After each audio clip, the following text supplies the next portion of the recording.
오늘 함께 나눌 하나님의 말씀은 사무엘상 5장 1절에서 12절까지입니다. 하나님은 하나님을 섬기는 자들에게는 복을 주시지만 우상을 섬기는 자들은 심판하실 것임을 자주 언급하셨습니다. 십계명을 통해서도 그것들에게 절하지 말며 그것들을 섬기지 말라. 나 여호와 너희 하나님은 질투하는 하나님인즉 나를 미워하는 자의 죄를 갚되 아비로부터 아들에게로 3, 4대까지 이르게 하거니와 나를 사랑하고 내 계명을 지키는 자에게는 천대까지 은혜를 베푸느니라 라고 하셨습니다. 자비의 하나님인 동시에 공의의 하나님께서는 그 앞에 순종하며 나오는 자들을 사랑하시며 복 주시지만 자신을 대적하며 모독하는 자들은 진노로서 징계하십니다. 즉, 불경건한 자들에 대해 하나님께서는 공의의 방편으로 진노하십니다. 바로 본문에 나오는 블레셋 사람들이 대표적으로 하나님의 진노를 당한 사람들입니다. 그렇다고 하면 하나님께서는 어떠한 방법으로 역사하셨고 이와 관련하여 우리가 깨달아야 될 부분은 어떠한 것일까요? 첫째는 하나님께서 하나님의 괴를 빼앗아온 블레셋을 심판하신 이유입니다. 성경은 여호와의 손이 아스돗 사람에게 엄중히 더하사 독종의 재앙으로 아스돗과 그 지경을 쳐서 망하게 하니라고 합니다. 하나님의 진노가 블레셋 사람에게 임한 것은 이스라엘의 하나님의 괴를 빼앗아온 순간부터라고 볼 수 있습니다. 하나님의 진노는 그들의 어리석음 때문이었습니다. 블레셋 사람들은 이스라엘 백성과 싸워 승리한 표적으로 이스라엘의 하나님의 괴를 가져왔다고 자신감에 차 있었습니다. 하지만 하나님의 괴를 빼앗겼기 때문에 이스라엘의 하나님이 무능한 것은 아니었습니다. 오히려 하나님의 섭리가 그렇게 진행된 것입니다.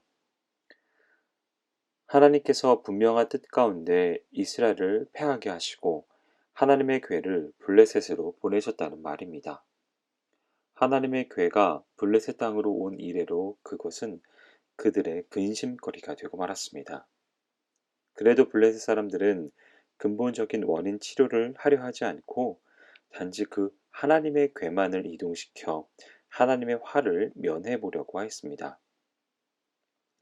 그들의 어리석음은 거기서 끝나지 않습니다. 그들은 하나님의 주권적인 위력을 인정하지 않았습니다. 아마도 블레셋 사람들은 여호와의 존재를 부인하지는 않았을 것입니다. 왜냐하면 출애굽 이후 사사 시대에도 역사하신 이스라엘의 하나님은 이미 근동 주변과 애굽에까지 소문이 나 있었을 것이기 때문입니다. 그러나 그들은 단지 여호와를 많은 주, 많은 신 가운데 하나로밖에 취급하지 않았고 하나님의 능력을 제한하여 생각하였습니다. 이런 점에서 하나님의 진노를 불러 일으켰던 것입니다.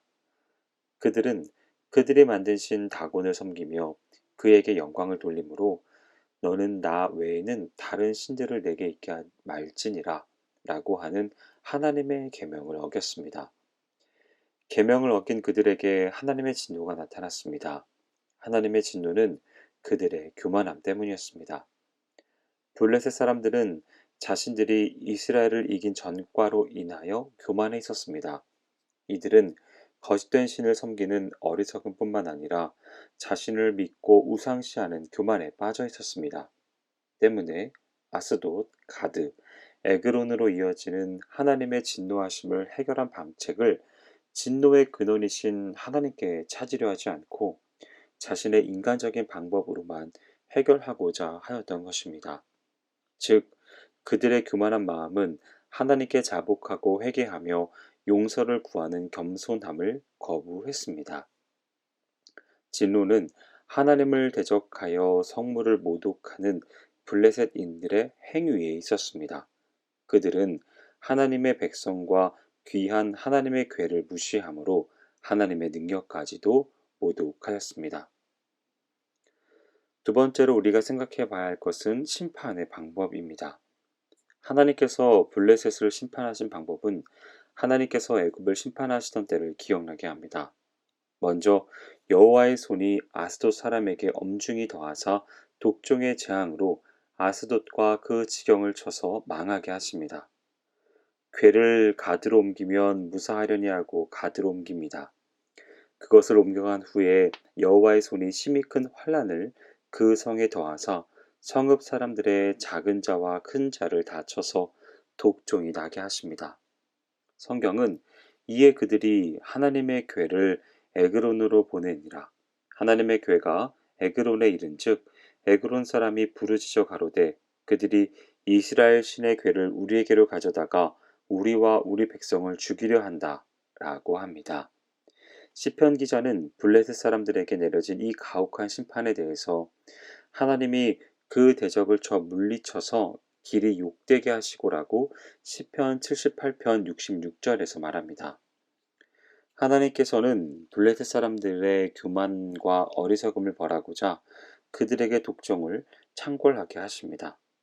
그러나 블레셋 사람들은 단 한 번의 경고로 그들의 잘못을 뉘우치지 못했습니다.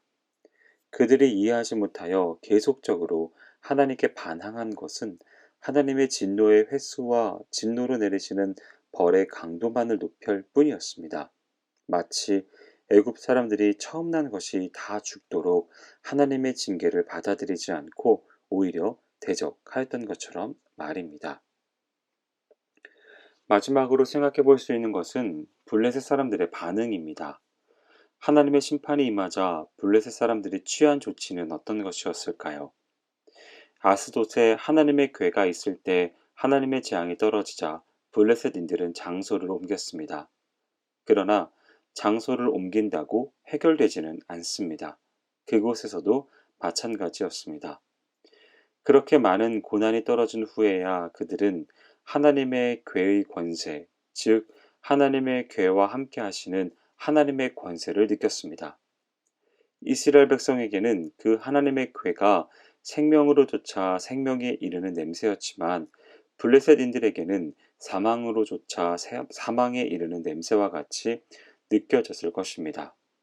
그처럼 블레셋인들은 하나님의 궤를 통한 하나님의 강권적인 섭리에 대해 커다란 두려움을 가지고서야 비로소 이스라엘의 하나님의 궤를 본 처소로 보내기로 결정을 내렸습니다.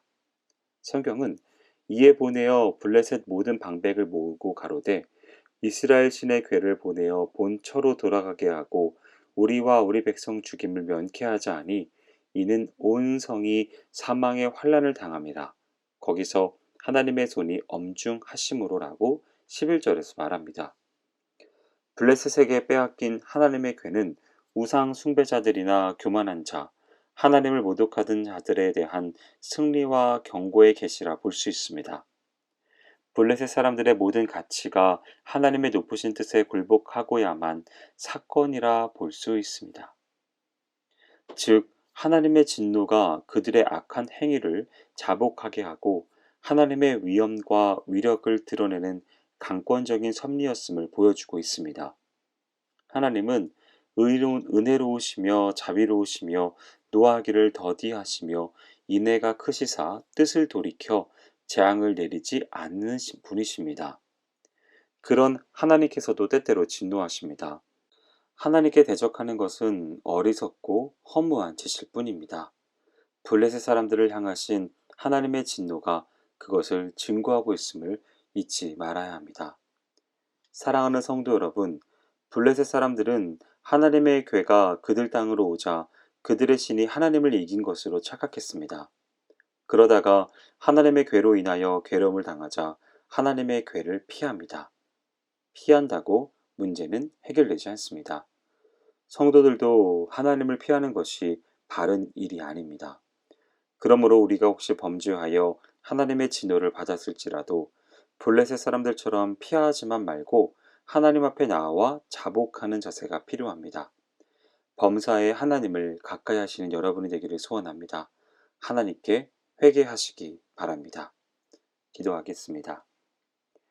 사랑과 은혜가 많으신 하나님 아버지, 하나님께서 심판하시는 그 모든 것들 가운데 은혜를 받게 하신 하나님의 은혜로 인하여 감사드립니다.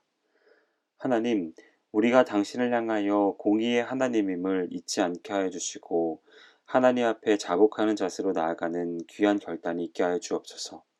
하나님 앞에 가까이 할 때, 그리고 하나님 앞에 회개하며 나아갈 때 하나님의 온전한 은혜를 누릴 수 있음을 잊지 않게 하여 주옵소서. 행하실 주님을 기대하오며 모든 말씀 예수님의 이름으로 기도합니다. 아멘.